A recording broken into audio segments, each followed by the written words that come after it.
모금함에 무심코 돈을 넣게 하는 한마디. 미국 심리학자의 실험이다.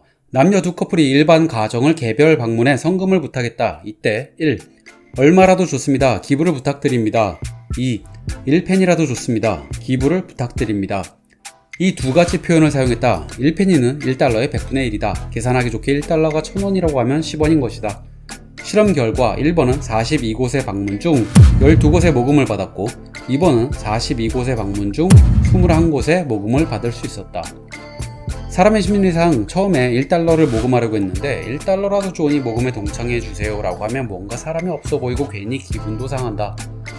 그렇게 조건을 매길 때에는 상대에게 거부감이 없는 액수, 아니 너무 적다고 생각되는 액수가 최종 결과적으로는 많은 모금을 거두게 된다. 안녕하세요 여러분, 가치있는 정보 4개TV입니다. 오늘은 3분 안의 설득 기술 그 세 번째 직장편입니다. 직장편 그 첫 번째, 체면을 잃지 않도록 배려하라. 해야만 하는 일이 있고 부하 직원이 일을 잘하지 못한다 하더라도 그 사람을 갈군다고 일은 해결되지 않는다. 그렇다고 하나하나 가르쳐줄 수도 없는 노릇이다. 핵심은 알려주되 결국 중요한 부분은 스스로 해야만 한다. 상대의 체면을 잃지 않도록 배려하며 나는 이렇게 생각하는데 자네 생각은 어때? 와 같이 스스로 생각하고 판단하게 만들어야 한다. 그리고 실패를 통해 배우게 해야 한다.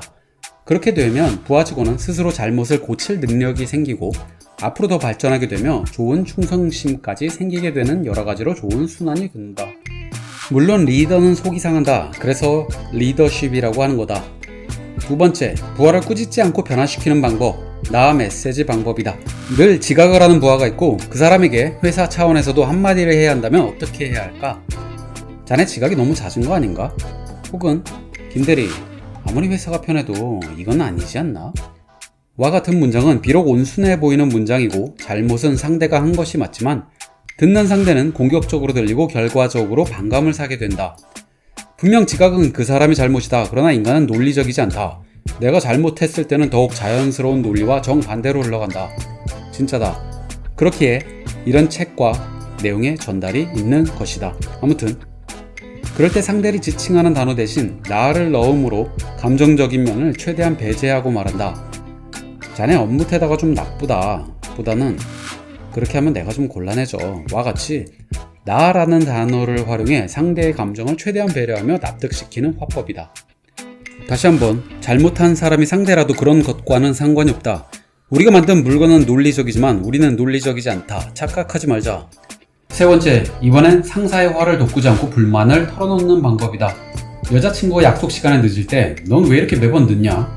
누구누구는 약속 시간 10분 전에 항상 나온다더라. 하면 어떻게 될까? 응, 그 여자랑 사겨. 안녕. 이 된다. 말했다. 우린 논리적이지 않다. 남자, 여자, 애, 어른, 나, 너 관계없다. 똑같다. 이럴 땐 반대로 이야기해야 하는 것이다. 넌 왜 이렇게 매번 늦냐? 하긴 그래도 누구누구보다는 낫다. 걔는 약속 시간에 남자친구 1시간 기다리게 하는 건 보통이라더라. 라고. 이를 대비의 심리라고 한다. 이 대비 심리는 상사에게도 사용할 수 있다. 과장님 지시가 가끔 잘 이해가 안 돼요. 그래도 지난번 누구누구 과장님 때는 정말 너무 애매해서 일할 때마다 힘들었어요. 그때에 비하면 일하기는 참 편합니다. 불만을 전달해야 하면서 동시에 상대의 기분이 좋아지는 마법은 이 세상에 없다. 일의 진행을 위해선 반드시 상대가 알아야만 하는 것들이 있다. 그럴 때 더 이상 뒤로 물러날 수 없을 때 사용할 수 있는 좋은 툴이다. 네 번째, 잔소리쟁이 상사 길들이기다. 잔소리쟁이 상사는 항상 불러서 언제 돼? 뭐해? 이것 좀 해? 등등 귀찮게 한다. 그러다 보면 약속이 있다는 둥 도망다니기 일수인데 그보다 좋은 방법이 있다. 먼저 다가서라. 예를 들어 지금 정확히 반 정도 끝냈습니다. 내일 저녁까지는 보고 드릴 수 있을 것 같아요. 혹시 한번 중간 점검 하시겠습니까? 이런 일들을 반복하게 되면 상사도 알아서 잘 하고 있다는 인식을 받게 되고 오히려 전에 없던 신뢰를 받게 된다. 다섯 번째, 제각각인 사원들을 하나로 결속시키는 방법. 개인의 의사와 생활이 중요시되고 워라밸이 강조되고 최근 사회는 조직이 하나가 되어 움직인다는 것이 쉽지가 않다. 물론 개인의 삶은 중요하다. 하지만 회사도 하나의 살아있는 생명이며 회사가 돈을 잘 벌어야 직원들에게도 또 다른 기회가 주어진다. 우선 서로 접촉할 기회를 억지로라도 만들어야 한다. 컨퍼런스, 워크숍 등의 기회가 잦아야 자신이 회사와 부서의 일원이라는 공동체 의식을 갖는 계기가 마련된다. 개인 행동도 물론 좋다. 나도 억지 문화 싫어한다. 그러나 회사에서 점점 높은 월급을 바라기만 하고 그 대가로 자신의 생활 중 일부의 희생은 없길 바란다면 이건 무슨 똥을 입으로 싸자는 건지 모르겠다. 그리고 회사 외부로부터의 압박감이 생겨나면 점점 하나로 뭉치게 된다. 내가 소속된 조직이 살아남아야 내가 살아남는다는 계산 때문이다. 회사의 대외적 평가를 높이는 방법은 스스로 조직의 일원임을 자랑스러워하며 로열티가 자연스럽게 증가하게 된다. 자, 이제 6번째다. 무리한 목표를 기쁘게 달성시키는 방법이다. 직원을 목표 설정 자리에 함께 참석하게 만든다. 그냥 목표를 지시하면 직원들이 하는 행동은 불만 이야기하기밖에 없다. 목표 달성이 안 되면 저봐, 내 저럴 줄 알았어. 말도 안 되는 목표를 지시하더니. 이럴 게 뻔하다. 한 가지 알아두면 좋은 게 있다. 회사는 오락실이 아니다.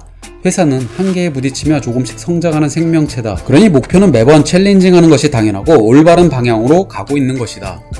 당신이 불만을 가지는 이유는 그냥 적당히 하고 월급은 많이 받아가고 싶기 때문이다. 보통 이런 사람들이 자기 사업을 시작하게 되면 역으로 직원들한테는 더 악독하게 대하고 직원들이 사장 마음을 어떻게 알겠냐고 태세 전환을 보여준다. 아무튼 목표 설정 자리에 참가시키는 것은 지극히 중요한 일이라고 할 수 있다. 마지막으로 링겔만 효과를 알아두자. 링겔만 효과는 예를 들어 한 개의 밧줄을 혼자서 잡아당겼을 때보다 둘이서 잡아당겼을 때 힘을 덜 내는 현상을 말한다. 혼자서 잡아당길 땐 63kg의 힘을, 두 사람일 때는 각각 53kg, 8명일 때는 각 31kg밖에 힘을 내지 않았다. 이유는 여러 명이서 일을 하게 되면 그 사람 수만큼 책임감이 분산되기 때문이다.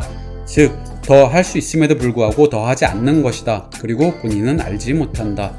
따라서 당신이 회사의 관리자급이라면 부하 직원에게 일을 시킬 때 1인당 업무량을 확실하게 정해서 지시함으로 안이한 업무 자세를 애초부터 근절시키려는 노력이 필요하다. 구독과 좋아요는 큰 도움이 됩니다. 감사합니다.